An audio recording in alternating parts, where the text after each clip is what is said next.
Assalamualaikum warahmatullahi wabarakatuh. Pernahkah Anda merasa hidup begitu sempurna hingga tak terbayangkan badai akan datang? Bayangkan sebuah keluarga harmonis dilindungi oleh sosok pahlawan dalam seragam polisi. Itulah dunia Amira, sebuah dunia yang akan segera diguncang takdir. Kita akan menyelami misteri kelam di balik seragam seorang abdi negara dan rahasia yang mengancam menghancurkan segalanya. Siapkan diri Anda, karena kebenaran tidak selalu seindah yang kita bayangkan. Di Jejak Hitam, kita akan menguak tabir kebenaran. Jangan lupa like, subscribe, dan nyalakan lonceng notifikasi agar tidak ketinggalan episode selanjutnya.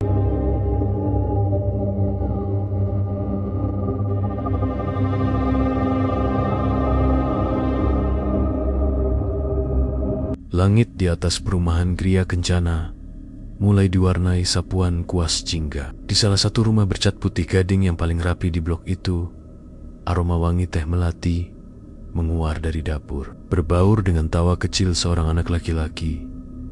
Inilah dunia Amira, sebuah dunia yang terasa sempurna, sehangat teh yang baru saja ia seduh. Amira menata 3 cangkir di atas nampan kayu, satu untuk Nia, satu untuk putra semata wayangnya, Raffi, yang baru berusia 8 tahun, dan satu lagi yang paling istimewa untuk suaminya tercinta, Ajun Komisaris Polisi Budi Prasetyo. Bagi Amira, AKP Budi bukan hanya seorang suami, ia adalah pahlawan. Ayah sebentar lagi pulang kan, Bud? Tanya Raffi sambil menempelkan stiker mobil polisi di buku gambarnya. Matanya yang bulat berbinar penuh harap. Amira tersenyum, mengusap lembut kepala anaknya. Tentu sayang, ayah selalu pulang. Ayah kan pahlawan. Tugasnya membereskan semua hal di luar sana agar kita bisa aman di sini. Bagi Raffi, ayahnya adalah sosok gagah dalam seragam coklat yang fotonya terpajang besar di ruang tamu. Di foto, AKP Budi berdiri tegap dengan tatapan tajam, memancarkan wibawa yang membuat Amira selalu merasa bangga dan terlindungi. Kehidupan mereka adalah bukti dari kerja keras Budi. Rumah yang nyaman, mobil yang terparkir di garasi, dan segala fasilitas yang mereka nikmati, semua itu adalah buah dari pengabdian suaminya. Setiap sore, Amira memiliki ritual kecil. Ia akan duduk di teras, memandangi jalanan komplek, menanti suara deru mobil suaminya. Tetangga yang lewat selalu menyapanya dengan hormat. "Selamat sore, Bu Budi," sapa mereka. Amira akan membalas dengan senyum ramah. Ia menikmati status sosial itu, status sebagai istri seorang perwira polisi yang dihormati. Ia percaya sepenuhnya bahwa rasa hormat itu didapat dari integritas dan kejujuran suaminya dalam bekerja. Tak lama kemudian, mobil sedan hitam yang sangat dikenali Amira berbelok, memasuki gerbang. Raffi langsung berlari ke depan, berteriak riang, "Ayah pulang!" AKP Budi keluar dari mobil. Wajahnya tampak lelah, namun seulas senyum langsung terukir begitu melihat Raffi melompat ke dalam pelukannya. Amira mendekat, mengambil tas kerja suaminya dan menyalaminya dengan takzim. "Lelah sekali sepertinya." "Ya," kata Amira lembut sambil berjalan beriringan masuk ke dalam rumah. "Begitulah, Bu. Ada saja urusan di kantor," jawab Budi singkat, namun nadanya terdengar puas. "Tapi melihat kalian berdua, semua lelah ayah langsung hilang." Malam itu, seperti malam-malam lainnya, mereka makan malam bersama. Budi menceritakan kisah-kisah heroik di kantornya, tentu saja versi yang sudah ia saring agar terdengar hebat di telinga istri dan anaknya. Ia bercerita tentang bagaimana ia berhasil menyelesaikan sebuah kasus rumit, membuat Amira dan Raffi menatapnya dengan penuh kekaguman. "Ayah hebat," puji Raffi. Amira mengangguk setuju. Hatinya menghangat. Ia memandang suaminya, pria yang memberinya segalanya. Di matanya, seragam yang tergantung di belakang pintu kamar mereka bukan sekadar pakaian dinas. Itu adalah simbol dari kebenaran, keadilan, dan kehormatan, sebuah simbol yang menopang seluruh kebahagiaan keluarganya. Amira tidak pernah tahu dan tidak pernah ingin tahu detail pekerjaan suaminya. Ia hanya tahu hasilnya, kehidupan yang nyaman, masa depan Raffi yang terjamin, dan status sosial yang membanggakan. Baginya, itu sudah lebih dari cukup. Dalam dunianya yang sempurna, tak ada ruang untuk keraguan. Ia tertidur pulas malam itu dalam dekapan suaminya, merasa menjadi wanita paling beruntung di dunia, tanpa sedikit pun menyadari bahwa fondasi rumah tangganya yang tampak kokoh itu akan segera diguncang oleh takdir. Amira tertidur pulas malam itu dalam dekapan suaminya, merasa menjadi wanita paling beruntung di dunia, tanpa sedikit pun menyadari bahwa fondasi rumah tangganya yang tampak kokoh itu akan segera diguncang oleh takdir. Pagi datang bersamaan dengan gerimis yang membasahi jendela kamar. Budi sudah berangkat lebih awal. Katanya ada apel pagi yang penting. Amira hanya sempat menyiapkan seragam dan bekalnya, lalu mengecup punggung tangan suaminya sebelum Budi menghilang di balik pintu. Semuanya berjalan seperti biasa. Amira mengantar Raffi ke sekolah, menyiram tanaman kesayangannya, dan berencana memasak sup iga, makanan favorit Budi. Hujan yang turun semakin deras, seolah menahan Amira untuk tetap di dalam rumah, dalam zona nyamannya. Tepat saat ia sedang memotong sayuran, telepon rumah berdering nyaring, memecah keheningan. Amira mengangkatnya dengan santai. "Halo, selamat siang." "Selamat siang." Terdengar suara seorang pria yang berat dan terdengar ragu-ragu di seberang sana. "Maaf, apa benar ini kediaman Bapak AKP Budi Prasetyo?" "Iya, benar. Saya istrinya." "Ada apa ya?" Firasat Amira mulai terasa tidak enak. Hening sejenak. Amira bisa mendengar suara orang-orang berbicara panik di latar belakang telepon. "Bu, Amira, saya Aibtu Santoso, rekan Bapak Budi. Kami mohon Ibu untuk tenang." "Bapak Budi?" Beliau terlibat dalam sebuah kecelakaan di tol. Pisau di tangan Amira jatuh ke lantai, menimbulkan suara denting yang memekakan telinga. Dunianya seakan berhenti berputar. "Kecelakaan? Suami saya baik-baik saja kan?" "Pak, tolong jawab. Suami saya tidak apa-apa kan?" cecarnya. Suara mulai bergetar. "Hebat. Kami mohon Ibu segera datang ke rumah sakit Bayangkara sekarang, Bu." Suara Aibtu Santoso terdengar tegas, namun penuh simpati. Tanpa berpikir panjang, Amira menyambar kunci mobil dan tasnya. Pikirannya kosong. Ia menyetir di tengah hujan deras. Pandangannya mengabur, bukan hanya karena air hujan di kaca mobil, tapi juga oleh air mata yang mulai membanjiri pelupuknya. Doa tak henti-hentinya ia rapalkan, memohon sebuah keajaiban. Sesampainya di rumah sakit, suasana riuh dan panik langsung menyambutnya. Beberapa polisi berseragam tampak berlalu lalang. Jantung Amira berdegup kencang saat Aibtu Santoso menyambutnya dengan wajah muram. Pria parubaya itu tidak sanggup menatap mata Amira. Ia hanya menunduk dan berkata, "Mari, Bu, ikut saya." Amira dibawa ke sebuah ruangan yang dingin. Seorang dokter keluar menemuinya.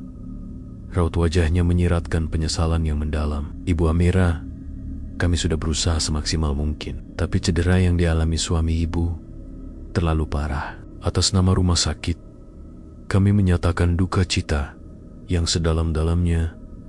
Kaki Amira terasa lemas. Tembok pertahanannya runtuh seketika. Dunia sempurnanya hancur berkeping-keping. Pahlawannya telah gugur. Suaminya telah tiada. Isak tangisnya pecah di koridor rumah sakit yang dingin itu. Setelah beberapa saat ditenangkan, Aibtu Santoso mendekatinya lagi. Amira mengira semua mimpi buruk telah berakhir. Namun ia salah. Ini baru permulaan. Bu, ada satu hal lagi yang cukup rumit, kata Santoso terbata-bata. Amira mengangkat wajahnya yang basah, menatap tidak mengerti. Kecelakaan itu melibatkan beberapa kendaraan sekaligus, Bu. Dan ada 2 korban yang dievakuasi dalam kondisi serupa dan tanpa identitas yang melekat langsung. Kami belum bisa melakukan identifikasi penuh. Dokter yang tadi menimpali dengan suara pelan, kami belum bisa memastikan 100% jenazah yang mana yang merupakan suami ibu. Amira tertegun. Tangisnya seketika berhenti, digantikan oleh rasa bingung dan horor yang luar biasa. Di tengah dukanya yang paling dalam, ia tidak hanya kehilangan suaminya, tapi ia juga dihadapkan pada sebuah ketidakpastian yang mengerikan. Di mana jasad pahlawannya? Di mana tubuh pria yang begitu ia cintai? Amira dihadapkan pada sebuah ketidakpastian yang mengerikan. Di mana jasad pahlawannya? Di mana tubuh pria yang begitu ia cintai? Ketidakpastian itu menjadi kabut tebal yang menyelimuti hari-hari Amira selanjutnya. Rumah yang dulu terasa hangat, kini dingin dan senyap. Tawa Raffi telah hilang, berganti dengan pertanyaan polos yang menyayat hati. Ibu, kapan kita bisa mendoakan ayah di makamnya? Pertanyaan itulah yang menjadi cambuk bagi Amira. Ia tidak bisa terus tenggelam dalam duka. Ia harus bergerak. Tuan, hidupnya kini hanya satu: menemukan jasad suaminya yang sebenarnya dan memberikannya pemakaman yang layak. Demi kehormatan terakhir bagi sang pahlawan dan demi ketenangan untuk putranya.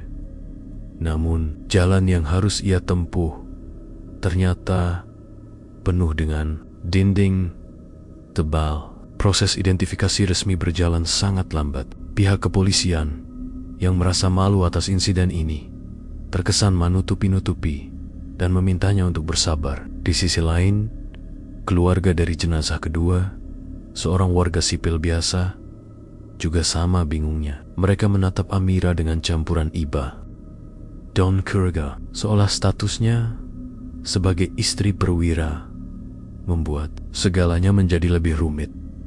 Gunjingan tetangga mulai terdengar seperti bisikan angin yang menusuk. Rasa hormat yang dulu ia terima kini berganti menjadi tatapan kasihan. Amira merasa terasing di dunianya sendiri. Setiap malam, ia hanya bisa memeluk Raffi, membisikkan janji bahwa semua akan baik-baik saja, meski ia sendiri tidak yakin.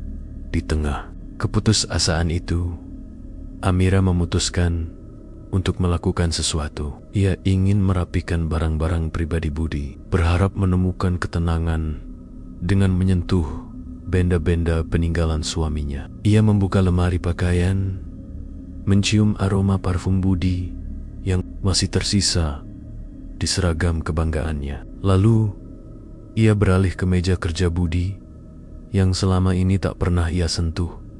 Di laci paling bawah yang terkunci, Amira menemukan sebuah kunci kecil yang biasa Budi simpan di dompetnya.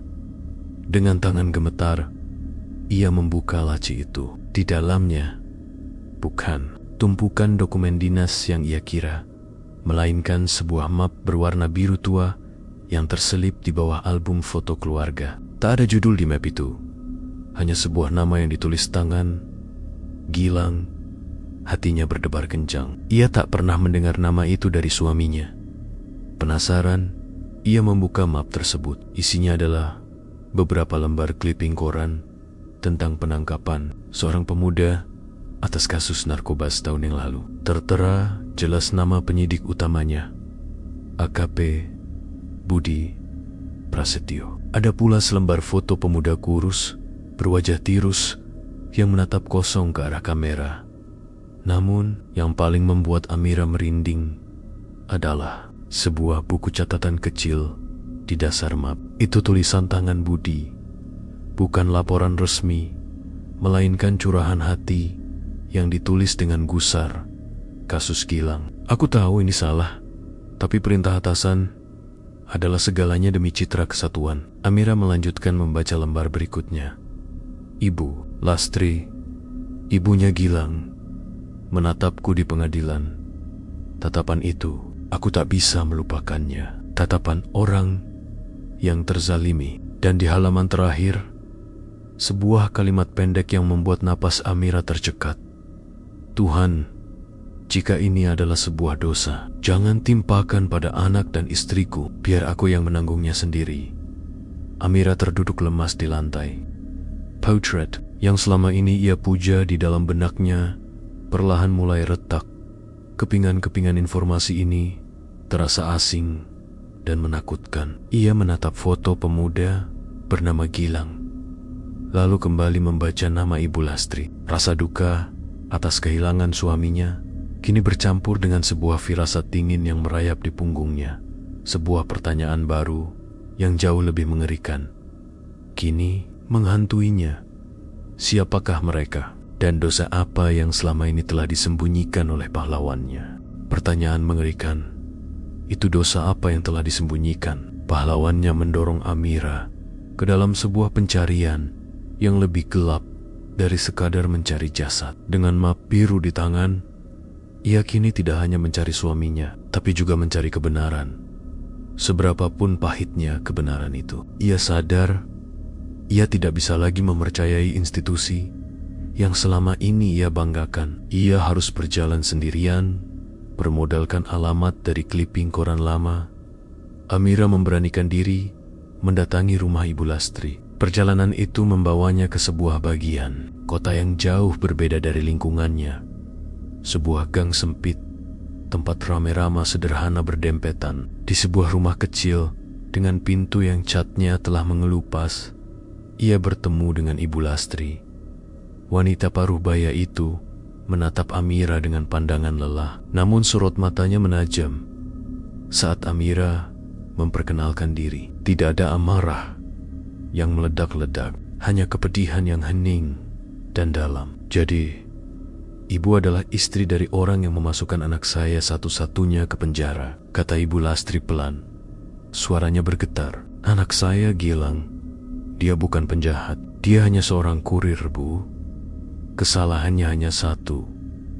Dia melihat sesuatu yang seharusnya tidak dia lihat malam itu. Dan suami ibu yang terhormat itu memilih untuk mengorbankan anak saya demi menutupinya. Dunia Amira kembali berguncang. Cerita Ibu Lastri yang dipenuhi detail-detail kecil yang meyakinkan, selaras dengan catatan singkat di buku harian Budi. Saat itulah Ibu Lastri tanpa sengaja menyebutkan sebuah informasi penting. Ia berkata bahwa pria lain yang menjadi korban dalam kecelakaan yang sama dengan suami Amira adalah keponakan jauh tetangganya, dan keluarganya telah memakamkannya beberapa hari yang lalu di pemakaman umum desa mereka di luar kota. Sebuah petunjuk, sebuah titik terang di tengah kegelapan. Dengan informasi baru itu, Amira segera menuju pemakaman umum yang dimaksud. Jantungnya berdebar tak karuan, dan di sanalah ia menemukannya. Sebuah gundukan tanah yang masih basah, sedikit terpencil dari yang lain, hanya ditandai dengan nisan kayu sementara tanpa nama. Amira tahu inilah makam suaminya. Namun saat ia melangkah mendekat, ia merasakan keanehan. Beberapa peziarah lain tampak menjaga jarak dari makam itu. Sebagian bahkan menutup hidung.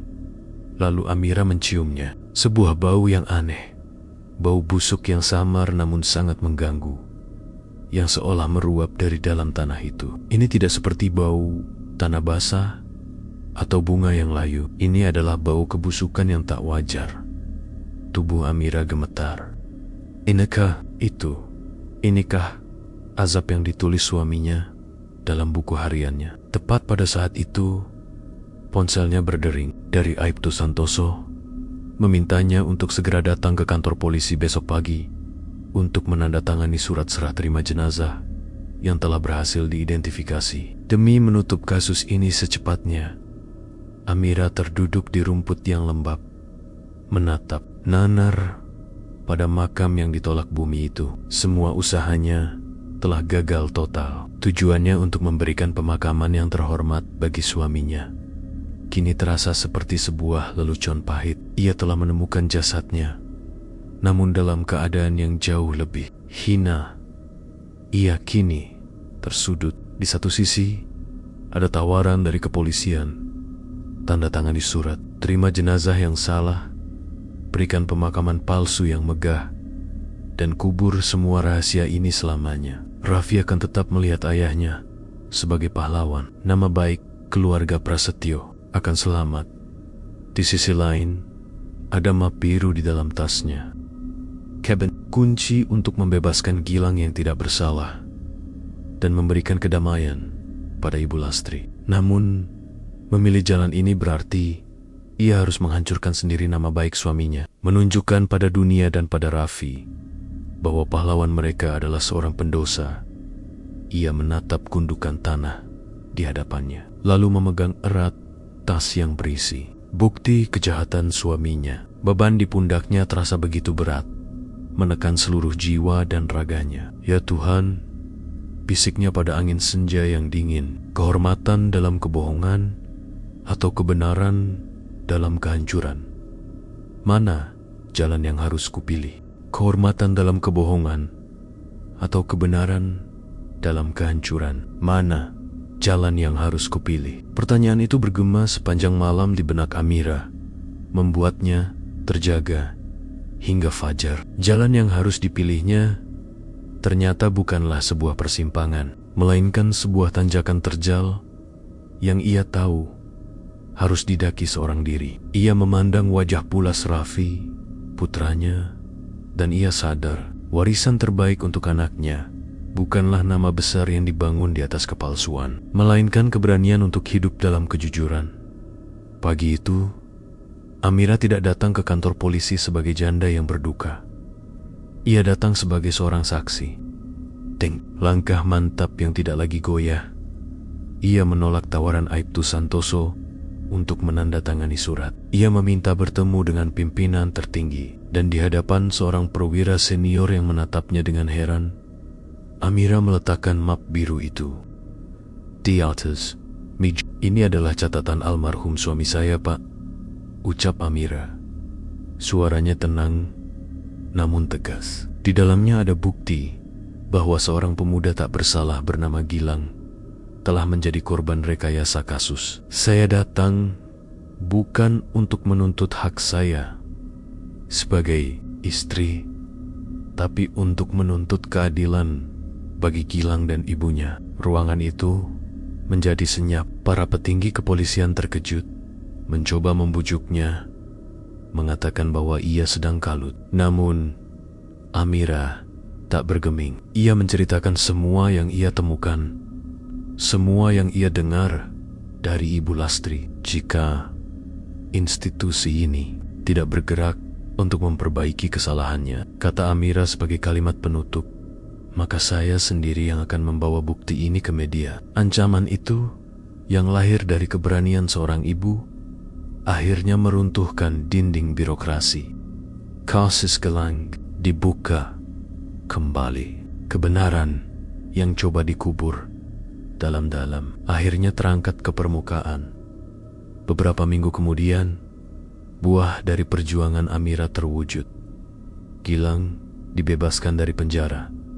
Namanya dibersihkan. Momen saat Gilang bersujud di kaki Ibu Lastri di depan gerbang lembaga pemasyarakatan adalah pemandangan haru yang disaksikan Amira dari kejauhan. Ia tidak berani mendekat, merasa tidak pantas berada di sana.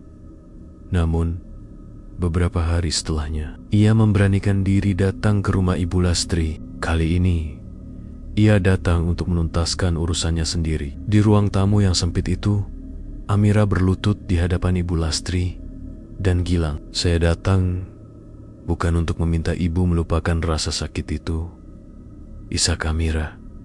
Air matanya tumpah. Itu mustahil. Saya hanya datang mewakili suami saya untuk memohon keikhlasan ibu dan Mas Gilang untuk memaafkannya. Maafkanlah almarhum suami saya agar perjalanannya menjadi ringan. Ibu Lastri yang kini sorot matanya tidak lagi menyimpan kepedihan, mengangkat tubuh Amira untuk berdiri. Suami ibu memang telah berbuat salah yang besar, ucapnya dengan suara bergetar. Tapi ibu, dengan mempertaruhkan segalanya, telah datang untuk meluruskan kesalahan itu. Ibu telah mengembalikan anak saya. Untuk keberanian dan ketulusan ibu itu, saya memaafkan suami ibu. Kami ikhlas. Di saat kata ikhlas itu terucap, Amira merasakan sebuah beban yang begitu berat terangkat dari pundaknya. Keesokan harinya, ditemani Ibu Lastri dan Gilang, Amira kembali mengunjungi makam suaminya. Sebuah keajaiban kecil menyambut mereka.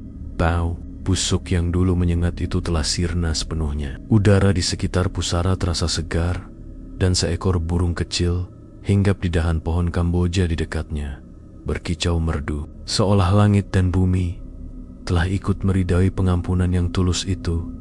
Untuk pertama kalinya, Amira bisa tersenyum di depan makam suaminya. Ia akhirnya bisa memasang nisan permanen dengan nama lengkap AKP Budi Prasetyo, bukan lagi sebagai pahlawan Tampeth, tapi sebagai manusia biasa yang pernah berbuat salah dan kini telah dimaafkan. Itulah happy ending bagi Amira, bukan kembalinya harta atau status sosialnya yang kini meredup. Kebahagiaan sejatinya adalah kedamaian batin, hati nurani yang bersih, dan kemampuannya untuk menatap masa depan bersama Raffi dengan kepala tegak dalam kejujuran. Sambil menggandeng tangan Raffi, ia meninggalkan area pemakaman itu, melangkah menuju kehidupan baru yang mungkin tak lagi mudah, namun terasa jauh lebih ringan dan terhormat. Sambil menggandeng tangan Raffi, Amira meninggalkan area pemakaman itu, melangkah menuju kehidupan baru yang mungkin tak lagi mudah, namun terasa jauh lebih ringan dan terhormat. Kehidupan baru itu memang tidak menjanjikan kemewahan seperti dulu. Rumah besar di Gria Kencana telah mereka tinggalkan, berganti dengan sebuah rumah kontrakan sederhana di lingkungan yang ramah. Amira dengan sisa tabungannya memulai usaha catering kesil-kosilan dari dapurnya. Namun, di tengah kesederhanaan itu, ada sesuatu yang kembali hadir di rumah mereka. Tawa yang tulus Raffi, yang kini memahami cerita ayahnya versi yang paling jujur namun lembut dari sang ibu, tumbuh menjadi anak yang lebih peka dan kuat. Suatu sore, saat membantu ibunya mengemas pesanan kue, Raffi bertanya, "Bu, apakah ayah sekarang sudah jadi pahlawan yang sesungguhnya di surga?" Amira berhenti sejenak, menatap mata putranya dalam-dalam, lalu tersenyum. "Ayahmu adalah manusia. Nah, manusia pernah berbuat salah, tapi pahlawan sejati adalah orang yang kesalahannya diperbaiki dan dimaafkan. Dan berkat doa kita, ayahmu sudah tenang sekarang. Tugas kita adalah mendoakannya dan menjadi orang yang jujur. Itu warisan terbaik darinya." Hubungan antara keluarga Amira dan keluarga Gilang terjalin menjadi sebuah ikatan yang unik. Tidak ada lagi sekat antara istri polisi dan keluarga korban. Yang ada hanyalah dua keluarga yang disatukan oleh takdir. Gilang, yang sedang menata kembali hidupnya, sering datang membantu Amira, entah itu untuk membetulkan atap yang bocor atau sekadar mengantar pesanan catering. Ibu Lastri pun kerap mengirimkan hasil kebunnya untuk Amira dan Raffi. Mereka adalah bukti nyata bahwa pengampunan tulus bisa menyembuhkan luka yang paling dalam sekalipun. Berita tentang keberanian Amira memang tidak pernah sampai ke media massa, karena pihak kepolisian menyelesaikan semuanya secara internal. Beberapa oknum yang terlibat dalam kasus rekayasa itu akhirnya menerima sanksi yang setimpal. Keadilan, meski tidak dirayakan dengan gegap gempita, telah menemukan jalannya sendiri dalam sunyi. Kisah AKP Budi menjadi sebuah legenda pahit sekaligus pelajaran berharga. Cerita tentang bagaimana dulu ia begitu gagah saat merekayasa kasus, hingga takdir membuatnya mengalami kejadian jenazah yang tertukar dan makam yang seolah menolak jasadnya, menjadi pengingat yang kuat. Namun, bagian akhir dari cerita itu jauh lebih penting. Bagian di mana keberanian seorang istri untuk mencari kebenaran dan ketulusan sebuah keluarga untuk memberi maaf ternyata memiliki kekuatan untuk mengangkat azab tergelap sekalipun. Pada akhirnya, cerita ini bukanlah semata tentang dosa dan hukumannya. Ini adalah cerita tentang warisan, bahwa warisan sejati bukanlah pangkat yang tersemat di bahu, bukan rumah megah atau seragam kebanggaan yang tergantung di dinding. Warisan yang sebenarnya adalah keberanian untuk mengakui kesalahan, kekuatan untuk memperjuangkan kebenaran, dan keikhlasan untuk saling memaafkan di sudut senja yang baru. Amira kini bisa duduk di teras rumah sederhananya sambil tersenyum menatap Raffi yang bermain leong-leang bersama Gilang. Hatinya dipenuhi kedamaian. Ia telah kehilangan seorang suami, namun menemukan dirinya sendiri. Ia telah kehilangan kemewahan, namun mendapatkan kehormatan. Dan ia sadar, inilah akhir bahagia yang seseng. Bagaimana menurut Anda akhir dari kisah Amira? Apakah ia membuat pilihan yang tepat? Tinggalkan komentar di bawah, dan jangan lupa untuk terus mendukung Jejak Hitam dengan like, share, dan subscribe. Sampai jumpa di video selanjutnya.